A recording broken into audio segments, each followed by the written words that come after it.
నిజంగా చెప్పండి అయ్యా, మీ అన్నదమ్ముల్లో అన్న అంటే ఎవరికి ఇష్టం, తమ్ముడు అంటే ఎవరికి ఇష్టం? ఒకరంటే ఒకరికి ఇష్టమా? ఏమట్లా మీ అన్న అంటే నీకు ఇష్టం?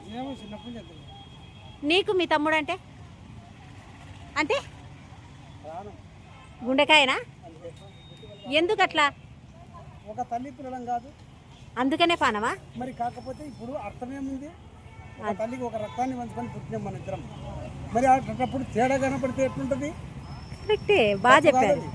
కరెక్టే. మరి కాబట్టి బతికినంత కాలం అంటే అన్నదమ్ముళ్ళు అంటే మీలా ఉండాలి. ఎదురుగానే చెప్పిన మా పిల్లలకు కూడా, ఆయనకు 3 పిల్లలు, నాకు 4. అయినా మేము ఎట్లున్నామో మందు బీడి లేకుండా ఎంత ఐకమత్యంగా ఉన్నామో అట్నే ఉండాలని చెప్పిన. పచ్చని సంసారము, నిండు కుటుంబం లాగా మీరు జీవించాలి ఎప్పుడు. అందువరకే భగవంతుడు ఆనందించాడు అక్క. నాకు సంతోషం. మీకు కూడా అట్లనే మీ అన్న బ్రతికి ఉన్నంత కాలం మీరు బాగా చూసుకోవడం.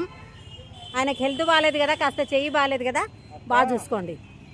చెప్పండి. ప్రాణానికి ప్రాణంగా చూసుకుంటారు అక్క. Okay, right.